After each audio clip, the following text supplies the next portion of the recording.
There we have the US President Joe Biden waving out as he arrives in New Delhi for the G20 Summit. In just a while from now, he will be meeting the Indian Prime Minister Narendra Modi for the bilateral meeting. And tomorrow, when the G20 Summit kicks off, is when the US President's attendance at that summit, along with the issues that will be on the table as far as the Indian-US partnership is concerned. But the broader agenda being that the US President Joe Biden's arrival in New Delhi for the G20 summit comes with a lot of expectations for both the sides.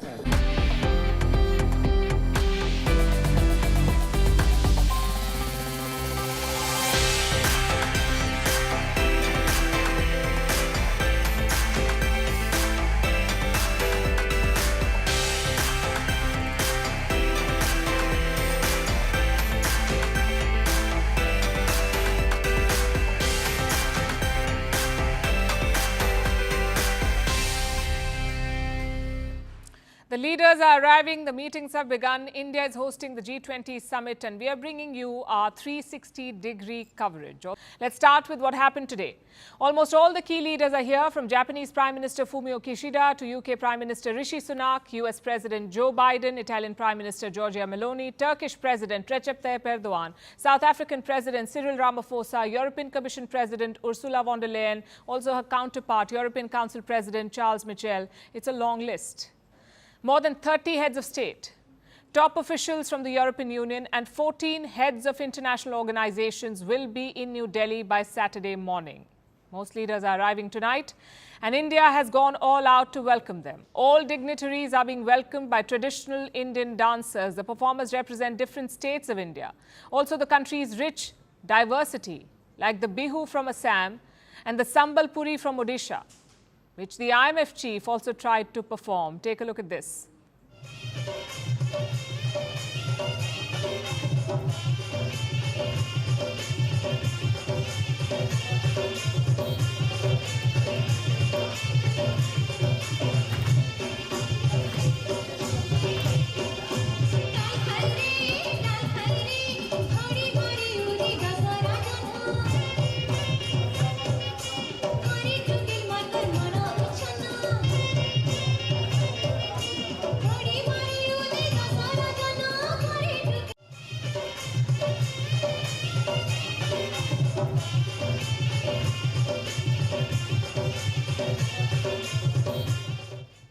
She was quite a sport. India has put its rich cultural diversity on display. Some leaders are trying to experience it, like British Prime Minister Rishi Sunak. He's reconnecting with his Indian roots, he says. He arrived in India this afternoon and went straight to the British Council to engage with the Indian community. Later, he spoke about his Indian heritage. And that's how I was raised, that's how I am. Hopefully I can visit a mandir while I'm here for the next couple of days. And yes, we've just had Raksha Bandhan, so from my sister and my cousins I have all my Rakis, and you know, I didn't have time to celebrate Janmashtami properly the other day, but hopefully, as I said, I can make up for that if we visit a mandir this time. But it's something that is important to me. I think faith is something that helps everybody who has faith in their lives, particularly when you have these stressful jobs like I do. Having faith to give you resilience, to give you strength is important, and it provides an outlook on life which I find particularly valuable. It's quite an experience for the dignitaries arriving in New Delhi, but some leaders will miss out on this experience. There are some notable absentees, like the presidents of Russia and China. Xi Jinping has sent the Chinese Premier Li Qiang to lead their delegation. Ahead of their arrival, Beijing issued a statement. It said that China is ready to work with all parties and push for a positive outcome at the G20. Firstly, China has always attached great importance to the G20 and actively participated in related activities. In preparation for the New Delhi summit, the Chinese delegation also participated in the consultations and discussions on the document in a positive and constructive manner. We are ready to work with all parties to promote a positive outcome. Well, consensus could be elusive, especially on Ukraine. The Russian president, as you know, is also not coming. In fact, he won't participate in any capacity, not even virtually. He will not make a speech online, as he tends to do when he is not attending a summit. Russia will be represented by Foreign Minister Sergei Lavrov. Remember, Putin opted out last year as well. Indonesia was the host then of the G20, and they invited Putin, but it was a no-show. Perhaps because Zelensky was invited too at the summit in Bali. The Ukrainian president delivered a virtual address then. This year, India has not invited Zelensky in any capacity. There's a last-minute pullout as well. Spanish Prime Minister Pedro Sanchez, he tested positive for the Wuhan virus, so he will not be coming. The Spanish first vice president is attending in his place. There are some special guests as well. India has invited 9 countries. These are not G20 members, but New Delhi wanted them to join the talks. The leaders of Bangladesh, Egypt, Mauritius, the Netherlands, Nigeria, Oman, Singapore, Spain, and the UAE. Their leaders are in New Delhi for this event. Heads of international organizations are also here, like the chiefs of the World Bank, the World Trade Organization, the International Monetary Fund, and of course, the United Nations. India has made the developing world a priority. The idea is to amplify their concerns on a global stage. Prime Minister Modi's first engagements reflect that. He held 3 meetings today. He met the leaders of Mauritius and Bangladesh. The third meeting was with US President Joe Biden. We'll cover that in just a bit. Let's talk about the first 2 meetings with Mauritius and Bangladesh.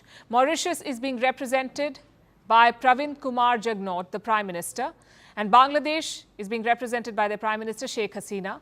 These were bilateral talks. Prime Minister Modi met both the leaders at his residence. The next 2 days will be hectic for him, to say the least. His schedule is packed. He will chair a range of sessions at the G20. They will cover a wide variety of subjects, from economic growth to sustainable development goals, reform of multilateral institutions, digital public infrastructure, gender equality, a whole host of things. And when he is not inside the summit hall, Prime Minister Modi will be holding bilateral talks. He'll meet the leaders of the United Kingdom, Japan, Germany, Italy, France, Canada, Turkey, the UAE, South Korea, and others. More than 15 bilateral meetings have been planned. So what can we expect tomorrow? Saturday is the first business day of the G20 Summit. The leaders will gather at Bharat Mandapam. That's the venue of the summit. It's in central Delhi. The leaders, they will discuss the leaders' declaration. India has prepared a draft, and this draft will go through tough scrutiny. The leaders will go over every line and push back wherever they have an objection. We told you about this yesterday. There are divisions over a passage on Ukraine. The West wants a strong condemnation of the war. Russia and China, of course, are against that. And remember, the G20 is not like the United Nations Security Council. Here, every member gets a veto. So there has to be unanimous support for the declaration for it to pass. Every member has to agree. Can India make that happen? Can India bridge the divide and thrash out a consensus? New Delhi remains hopeful. New Delhi leaders' declaration is almost ready. I would not like to dwell on it because this declaration will be recommended to the leaders and the leaders will then accept it. And only after it has been accepted by the leaders, we'll be able to talk about the actual achievements of this declaration. Now, while the G20 has 20 members and all of them have a veto, some members are like the first among equals. They have considerably more influence. They tend to shape the agenda and they could decide the fate of the Delhi Declaration. One of them is Joe Biden. Well, I'm in the centre of New Delhi, where they're still putting last-minute touches ahead of this summit. You can see here they're painting some of the stones. You see the picture too of Prime Minister Modi. He's absolutely everywhere. This is political for him as well as an important event for India because there are elections here coming up early next year. It's a big diplomatic challenge too for India though. President Xi of China, President Putin of Russia, they're not coming here, and that's a big blow, I think, to the organisers. President Putin, remember, has an arrest warrant from the International Criminal Court, whereas President Xi was centre stage at the BRICS Summit in South Africa, and many in India are seeing this as a snub.